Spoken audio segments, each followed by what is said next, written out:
இங்க கேரளால விஜய், காங்கிரஸ் ஆல்ரெடி சேர்ந்த மாரி தான் பேசிக்கிட்டு இருக்காங்க. அதாவது இந்த பார்ட்டிக்குள்ள. என்ன எப்படி பிரச்சாரம் பண்ணலாம்? இங்க கேரளால விஜய் வந்து எப்படி இங்க காங்கிரஸ்காரங்க எப்படி கொண்டு போய் பிரச்சாரம் பண்றது? இங்க ஒரு மீட்டிங் மாரி பண்ணி விஜய கூப்பிடலாமா? அந்த மாரி லெவலுக்கு தான் இங்க பேசிட்டு இருக்காங்க. தமிழ்நாட்டுல காங்கிரஸ் டிஎம்கேல இருக்குன்னு பேசிட்டு இருக்காங்க.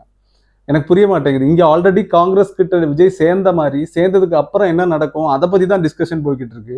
அங்க இன்னும் காங்கிரஸ் கூட விஜய் சேர மாட்டாங்க. டிஎம்கேல செட்டில் ஆயாச்சுன்னு அந்த மாரி தான் ஓடிட்டு இருக்கு. நான் ஒண்ணு சொல்றேங்க, விஜய் காங்கிரஸ் வர்ற மாரி தான் இங்க இருக்கு. காங்கிரஸ் சேர்ந்த மாரி தான் இங்க எல்லாரும் பேசிட்டு இருக்காங்க. அதாவது சேர்ந்ததுக்கு அப்புறம் விஜய வச்சு என்னெல்லாம் பிளான் பண்றது அத பத்தி பேசிட்டு இருக்காங்க. எனக்கு ஒண்ணுமே புரிய மாட்டேங்குது. தமிழ்நாட்டுல அப்படி பேசிட்டு இருக்காங்க, இங்க இப்படி பேசிட்டு இருக்காங்க. என்ன பொறுத்த வரைக்கும் விஜய் காங்கிரஸ் கூட சேர போறாங்கன்றது உறுதி. இது 100 இல்ல 200% உறுதி.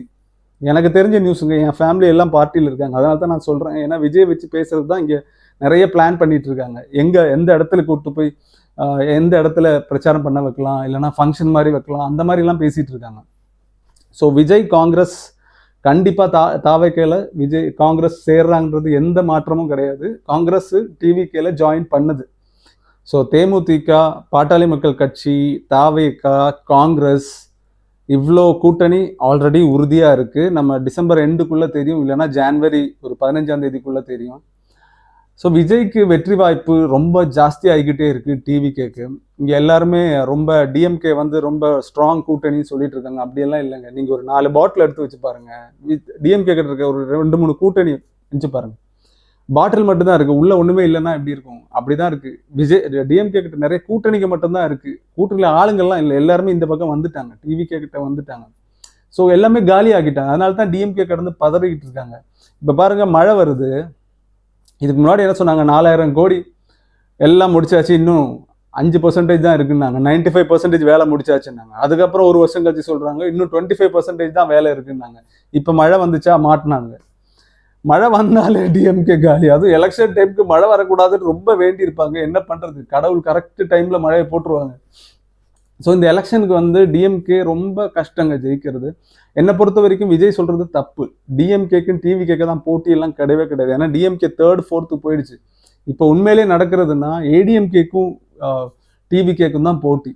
ஆக்சுவலி 3rd பிளேஸ்ல தான் டிஎம்கே இருக்கு. அதனால இனிமே விஜய் மாத்தி பேசணும். அடுத்த பிரச்சாரம்லாம் வரும்போது எனக்கும் ஏடிஎம்கே தான் போட்டி அப்படின்னு தான் விஜய் பேசணும். ஏன்னா டிஎம்கே அந்த லிஸ்டிலே கிடையாது. அந்த அளவுக்கு என்ன சொல்றது, டிஎம்கே எதிர்ப்பு ரொம்ப ஜாஸ்தியா இருக்குங்க மக்கள் கிட்ட. சுத்தமா இல்லை. நாங்க ஒரு கருத்து கணிப்பு போனப்போ கூட நிறைய இடத்துல டிஎம்கே செகண்ட்ல இருந்தது. ஆனா இப்ப ரீசெண்டா வந்ததுல டிஎம்கே 3rdல இருக்கு. சில தொகுதியில எல்லாம் 4th போயிடுச்சு. அந்த அளவுக்கு டிஎம்கே மேல எதிர்ப்பு இருக்கு. நீங்க டிவியில பாக்குற இந்த கருத்து கணிப்பு எல்லாம் நம்பாதீங்க. நீங்க ரியலா நீங்க இறங்கி போய் கேட்டு பாருங்களேன். டிவியில எப்படி தெரியுமாங்க இந்த கருத்து கணிப்பு சொல்லுவாங்க? இந்த மைக் எடுத்து நிறைய பேர் பேசுவாங்கல்ல, அவங்க வந்து பேசுறதுல டிஎம்கேக்கு சப்போர்ட் பண்றவங்களை மட்டும் வீடியோ போட்டு காமிப்பாங்க. ஒரு 10 பேர் டிவிகேக்கு சப்போர்ட் பண்ணி பேசுவாங்க, ஒரு ஆள் டிஎம்கே சப்போர்ட் பண்ணி பேசுவாங்க. அப்ப அந்த ஒரு டிஎம்கே மட்டும் டிவியில இந்த இது வீடியோல போடுவாங்க. அதுக்கப்புறம் வேற தொகுதிக்கு போவாங்க. அங்க 2 பேர் டிஎம்கே சொன்னாங்கன்னா அந்த 2 போடுவாங்க. ஸோ அதிகமா என்ன சொல்றது, அதிகமா டிவிகே இருக்குன்னா அதெல்லாம் போட மாட்டாங்க. ஏடிஎம்கே இருந்துச்சுன்னா அதெல்லாம் போட மாட்டாங்க. டிஎம்கே யார் சப்போர்ட் பண்ணி பேசுறாங்களோ அந்த வீடியோ மட்டும் பிக் பண்ணி ஒரு ஏரியா மாதிரி காட்டி போடுவாங்க. இதுதான் அங்க நடக்குது டிவியில். இந்த டிஎம்கே சப்போர்ட்டிங் சேனல்ஸ்ல எல்லாம் அதிகமா அப்படிதான் காட்டிட்டு இருக்காங்க.